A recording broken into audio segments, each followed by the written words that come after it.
हरम कहकर सीधा हो बैठा था। सारंग चंद पल के लिए अपनी जगह से हिल नहीं सका। तुम इतने बेरहम कैसे हो सकते हो? तुम किसी के इतने कमजोर जज्बे को कैसे इस्तेमाल करके उन्हें मजीद कमजोरी की जानिब धकेल सकते हो? क्या तुम्हें खौफ नहीं आता?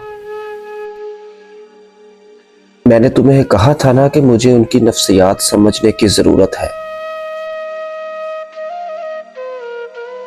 अगर मैं उनकी नफ्सियात नहीं समझ पाता तो शायद उन्हें घेर कर कमजोर भी नहीं कर पाता।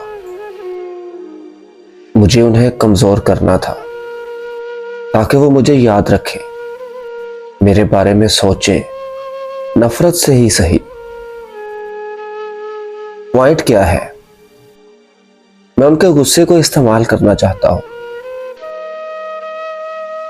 वो हालात की सताई हुई है। वो अपने सामने बहुत कुछ होता हुआ देख चुकी है। वो बाहर से मजबूत है लेकिन अंदर से वो बहुत कमजोर है, खोखली है। बल्कि ये कहना ज्यादा दुरुस्त होगा कि वो अपनी असल शक्ल में नहीं है। मुझे उनके असल को बाहर निकालना था और वो किसी कमजोर लम्हे के जेरे असर में देख चुका हूं। ऐसा करने की वजह, उसने उसके सवाल पर शाने उचकाए थे। इंसान का सबसे बड़ा मसीहा वो खुद होता है सारंग।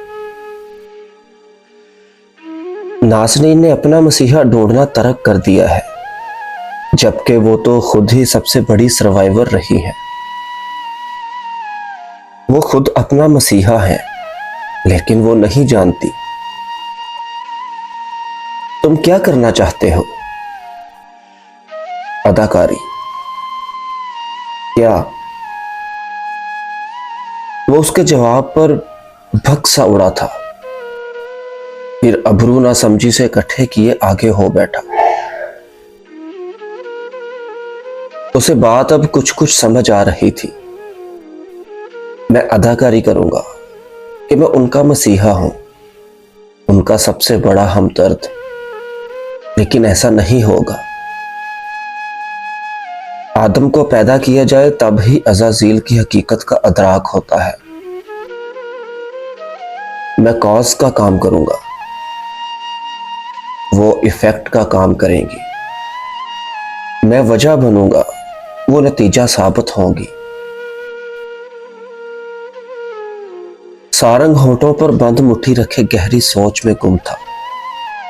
हरम उठ खड़ा हुआ था, फिर सर झुकाकर उसे देखा।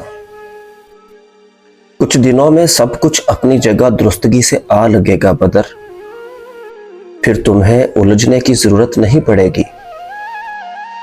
मुझे मजीद उनकी जिंदगी से कोई लेना देना नहीं है। मेरा काम महज इतना है कि मैं उन्हें हर फायर होते गन शॉट से बचा सकूं, बस। लेकिन तुम मुझे सिर्फ ये तो करते हुए नजर नहीं आ रहे हरम। मुझे क्यों ऐसा लग रहा है कि तुम दिन ब दिन इस सारे मैस में अपने आप को इन्वॉल्व करते जा रहे हो। उसकी बात सुनकर हरम ने गहरा सांस लिया था। शायद मैं इस मैस में कहीं पहले इन्वॉल्व हूं सारंग, लेकिन खैर, मुझे इस बात ने कभी हैरान नहीं किया। मैं हमेशा किसी ना किसी मैस में इन्वॉल्व रहता हूं। मैं हैरान सिर्फ इस बात पर हूं कि वो अपना हक मांगने क्यों नहीं गई। जितना मैं जानता हूं, जावेद साहब की बहुत सी जमीनें और शेयर्स हैं। वो क्यों एक मामूली सी जॉब कर रही है जबकि वो एक बहुत बड़ी प्रॉपर्टी की मालिक है? तो तुम उन्हीं के लिए इस्तेमाल कर रहे हो। सारंग ने समझते हुए जल्दी से अल्फाज जोड़कर सवाल उठाया था। उसकी जानिब देखता हरम पहली दफा मुस्कुराया था। मैं उम्मीद करता हूं कि सारंग बदर को मेरी बातें इससे भी जल्दी समझ आ जाए। क्या ऐसा ही है? सारंग की सब्ज आंखें हैरत से चकमका रही थी। हरम ने झुककर टेबल से स्याह कैप उठाई, फिर उसे सर पर जमाकर पहनने लगा। बिल्कुल, मैं उन्हें गुस्सा दिला रहा हूं। मैं उन्हें एहसास दिलाऊंगा कि वो अपने लिए कुछ बहुत बेहतर समेट सकती हैं। फिर उनका यही गुस्सा उन्हें अपना हक दिलवाएगा, वही हक जिसे देने के लिए उनके अपने तैयार नहीं है। मैं कुछ नहीं करूंगा, मैं स्टेज के पीछे हूं। जो करेंगी वो खुद करेंगी। मुझे अपनी जगह खड़े रहना है, अपनी जान खतरे में डालने का कोई शौक नहीं। चलता हूं। वो अगले ही पल पलटा और बिजली किसी तेजी से बाहर निकलता चला गया। सारंग खामोशी से उसकी पुश्त को तब तक देखते गया जब तक कि वो दरवाजे के पार ओझल ना हो गया।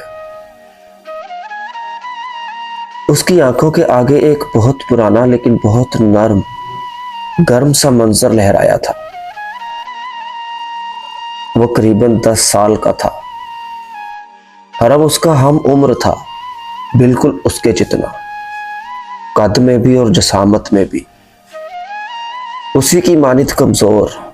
उसे याद था कि पहली दफा जब तालूत ने उनके हाथ में गंज थमाई थी तो उनके हाथ कैसे कपकपा रहे थे। लेकिन आज इस पहर उसे अंदाजा हुआ था कि तालूत की दी गई तरबियत ने इन आम से बच्चों को कितना गहरा और अमीक बना दिया था। वो चंद पल सोफे पर विराजमान रहा और फिर अपनी जगह से उठ गया। वो क्लिनिक से निकलकर गाड़ी में आ बैठा, फिर चंद पल यूं ही बैठा रहा। जाने क्यों उसके सामने वो जख्मी सी स्याह आंखें लहराई थी। उसने सर झटकना चाहा, लेकिन हर दफा की कोशिश पर वो इर्तिकाज इतना ही तेजी से उसके इर्द गिर्द तहलील होने लगा था। ये क्या हो रहा था? उसे जज्बाती वाबस्तगी तकलीफ पहुंचा सकती थी, उसे इमोशनल अटैचमेंट महंगी पड़ सकती थी। क्या मुसीबत है यार? वो ज़ेरे लब बुड़बुड़ाया, फिर गहरा सांस लेकर गाड़ी आगे बढ़ा ले गया। अगले ही पल उसका मोबाइल बजने लगा था। उसने एक हाथ से स्टीयरिंग व्हील थामे रखा और फिर दूसरे हाथ से सामने रखा फोन उठाकर निगाहों के सामने किया। जगमगाती स्क्रीन पर उभरते चंद हिंसों ने अगले ही पल उसकी पेशानी शिकन आलूद कर दी थी। उसने फोन कान से लगाया। बोलो। आगे वाले की बात सुनकर उसकी आंखों में एक सर्द सी लहर उतरी थी। फिर उसने फोन डैशबोर्ड पर डालकर गाड़ी रिवर्स की और जाने पहचाने रास्तों पर बढ़ता गया। कुछ देर की ड्राइव के बाद वो एक तराशीदा और निजी फार्म हाउस के सामने अपनी गाड़ी रोक रहा था। हरम ने खिड़की से एक नजर इस फार्म हाउस के आहनी दरवाजे की जानिब देखा और फिर गाड़ी का दरवाजा खोलता बाहर निकल आया। अब उसके कदमों का रुख अंदर की जानिब था। सर पर कैप पहने, जीन्स और जैकेट में मलबूस, वो हस्बे आदत फुर्ती से कदम उठा रहा था।